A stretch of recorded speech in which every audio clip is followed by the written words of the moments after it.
Hello wise people, saya Vian. Coronavirus menimbulkan banyak sekali pertanyaan dan spekulasi yang belum terjawab secara pasti hingga saat ini. Dari mana sebenarnya asal mula virus ini, dan bagaimana virus ini menyebar? Siapa yang menyebarkannya dan benarkah faktanya sesuai dengan yang dikatakan media selama ini? Karena skenario dunia saat ini selalu digiring kepada penularan melalui hewan yaitu kelelawar atau ular. Dan wabah ini dimulai dari Huanan Seafood Market, kota Wuhan, China. Namun di balik informasi tersebut, ternyata ada spekulasi yang menyatakan bahwa virus ini diduga berasal dari kebocoran laboratorium biochemical yang ada di kota Wuhan. Benarkah virus ini sebenarnya adalah senjata biologis? Hingga video ini dibuat sudah terdapat sekitar 4.474 orang yang terjangkit oleh coronavirus dan akan terus bertambah. Bahkan 107 orang sudah dinyatakan meninggal dunia. Apakah benar jumlahnya hanya sekitar 4.000-an orang saja? Sedangkan beredar sebuah video dari warga Wuhan yang menjadi salah satu perawat menyatakan bahwa sebenarnya sudah ada 90.000 orang telah terjangkit coronavirus. Sebelum akhirnya video yang viral di dunia maya ini dihapus oleh otoritas setempat yang terkesan menutupi fakta. Bahkan salah satu pakar dari Inggris yaitu Profesor Neil Ferguson nampak sepakat bahwa dia memprediksi saat ini sebenarnya sudah ada sekitar 100.000 orang yang terjangkit oleh virus ini namun masih belum teridentifikasi. Dan menurutnya ini semua barulah sebuah permulaan. Bahkan sumber berita lain menyatakan bahwa ini adalah bentuk politisasi penyakit, di mana secara mengejutkan, ternyata coronavirus sebenarnya sudah ditemukan oleh seorang dokter berkebangsaan Mesir yaitu Dr. Ali Mohammed Zaki 7 tahun yang lalu. Namun informasi itu akhirnya juga di take down oleh pemerintah Arab Saudi hingga berakhir ke pemecatan Dr. Zaki dari salah satu rumah sakit di Saudi, karena mengirimkan sampel virus baru ini ke laboratorium virologi di Belanda, dan dalam tanda kutip melangkahi pemerintah Saudi sendiri. Mungkin karena kepentingan politis bahwa antidot sebuah penyakit itu punya nilai yang sangat tinggi. Sebenarnya masih banyak juga video-video lain yang telah dihapus oleh otoritas setempat yang menyangkut seberapa parahnya situasi yang sebenarnya terjadi di Wuhan. Apakah benar ini semua skenario yang diangkat untuk menutupi sebuah rahasia besar yang ada di balik tirai? Bahwa coronavirus yang saat ini menyebar diduga sumbernya berasal dari laboratorium biokimia yang ada di Wuhan Institute of Virology yang berada di dekat dengan lokasi awal penyebaran. Ditambah sebuah konspirasi yang dinyatakan oleh seorang saintis asal Rusia bahwa SARS dulu juga pernah menjadi wabah global sebenarnya adalah virus buatan manusia yang memang disengaja. Wuhan Institute of Virology adalah sebuah laboratorium besar milik Tiongkok yang punya standar patogen level 4. Ini adalah status dari sebuah laboratorium yang boleh menangani berbagai biochemical dengan level tingkatan yang paling berbahaya. Mereka juga pernah menangani virus SARS hingga Ebola di laboratorium ini. Bahkan seorang expert dari Israel menduga bahwa epidemi yang terjadi ini berhubungan dengan senjata biologis yang dirahasiakan oleh otoritas setempat. Jadi apakah benar telah terjadi sebuah kecelakaan? Yang anehnya, kenapa epidemi semasif ini justru muncul di momen yang menjadi puncak dari migrasi terbesar di Tiongkok, yaitu bertepatan dengan Tahun Baru Rakyat Tiongkok. Tahukah kamu, Tahun Baru yang diadakan oleh Tiongkok ini sebenarnya adalah migrasi terbesar yang ada di dunia. Dari data terakhir 2018 lalu, disebutkan bahwa terdapat 385 juta warga Tiongkok yang bermigrasi dari satu kota ke kota lainnya. Dan semuanya akan menyebar dan berkumpul dengan para kerabatnya dari satu kota besar ke kota terpencil, begitu juga sebaliknya. Bayangkan seberapa cepat epidemi ini akan menyebar ke seluruh penjuru Tiongkok dalam waktu sebulan saja. Kenapa timingnya sangat tepat untuk sebuah dalam tanda kutip kecelakaan? Apakah ada yang mengatur ini semua setelah begitu banyaknya tekanan yang dirasakan oleh Tiongkok? Pasca perang dagang yang belum kunjung berakhir mulai tahun lalu. Kemudian terjadi huru-hara di Hong Kong yang belum juga selesai. Dan kini sebuah epidemi virus yang punya skala lebih besar lagi. Sehingga saat ini kondisi perekonomian Tiongkok menjadi semakin terperosok hingga mencapai titik stagnan perekonomian terendah selama 27 tahun terakhir. Setelah digadang-gadang akan menjadi negara dengan perekonomian terbesar di dunia mengalahkan Amerika pada tahun 2030 nanti. Ada apa dengan Tiongkok sebenarnya? Well, bagaimana perasaanmu setelah mendengar semua mimpi buruk barusan?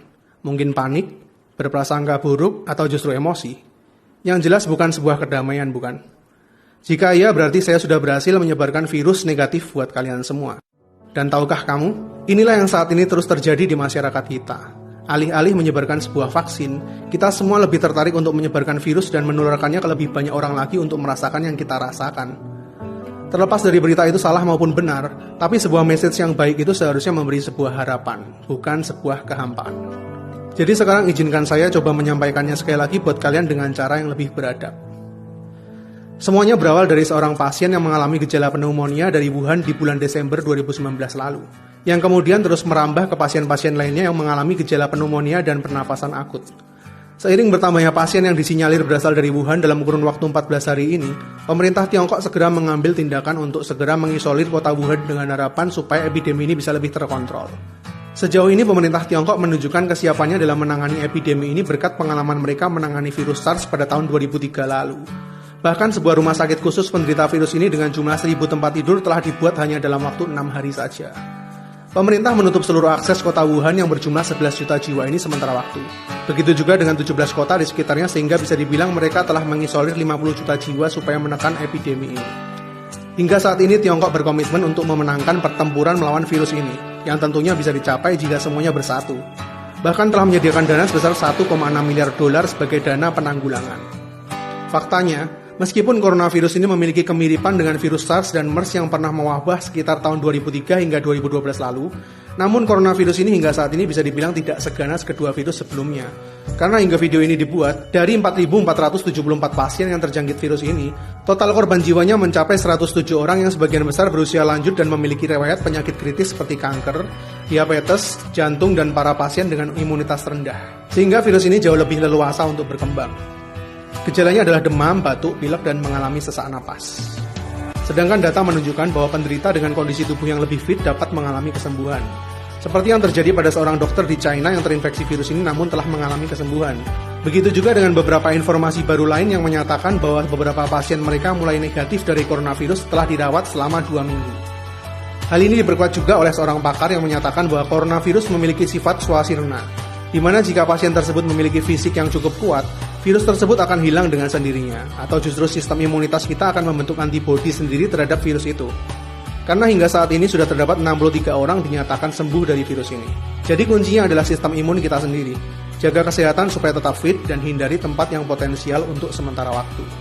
Untuk saat ini data menunjukkan tingkat kematian ada di bawah 4%, sedangkan SARS ada di 10% dan MERS mencapai 37% tingkat kematian.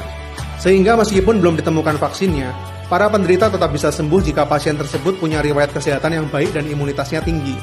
Namun tetap perlu diwaspadai karena penyebaran virus ini tergolong cepat dan dapat menularkan melalui pernapasan, sentuhan maupun mata. Ini adalah data terakhir mengenai coronavirus. Hingga saat ini masih belum ada yang teridentifikasi virus ini menyebar di Indonesia. Dan saya berharap kita semua bisa bersatu dalam doa virus ini tetap dijauhkan dari negara kita. Namun meskipun coronavirus menyebar dengan ganas, beberapa hari terakhir ini justru saya lebih cemas dengan virus jenis lain yang tidak kalah ganasnya, yaitu virus-virus kebencian. Di manakah empati dan nurani kita di saat manusia lain sedang berkesusahan? Kita semua manusia sama-sama punya dosa, bukan manusia yang menentukan siapa yang pantas mendapatkan azab. Karena kita sesama manusia tinggal di bumi yang sama, apa yang terjadi pada orang lain juga tetap bisa terjadi pada kita. Tetaplah rendah hati, bro. Epidemi virus ini adalah bencana berskala global, bukan berarti tidak mungkin menyerang negara kita juga. Bahkan apa yang terjadi di Tiongkok saat ini kalau diterusin, dampak perekonomian mereka bakal memicu krisis global di seluruh dunia loh. Karena saat ini Tiongkok adalah salah satu pendorong terkuat ekonomi yang ada di seluruh Asia dalam berbagai sektor. Manusia satu akan selalu membutuhkan manusia lainnya, dan perbedaan itu yang membuat kita tetap berada di dalam sebuah siklus kehidupan. Seperti halnya rantai makanan maupun bumi yang terus berputar. Kita semua related satu sama lain meskipun berbeda. Tidak cukupkah kita mengawali awal tahun 2020 ini dengan berbagai macam tragedi?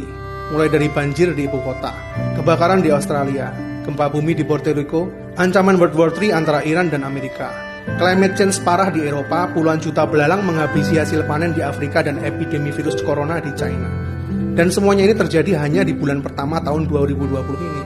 Kayaknya di tahun yang baru ini nggak cuma visi pribadi kita aja yang perlu diresolusi deh. Tapi kayaknya seluruh penduduk bumi perlu duduk bareng bicarain resolusi 2020 buat visi dari bumi ini sendiri.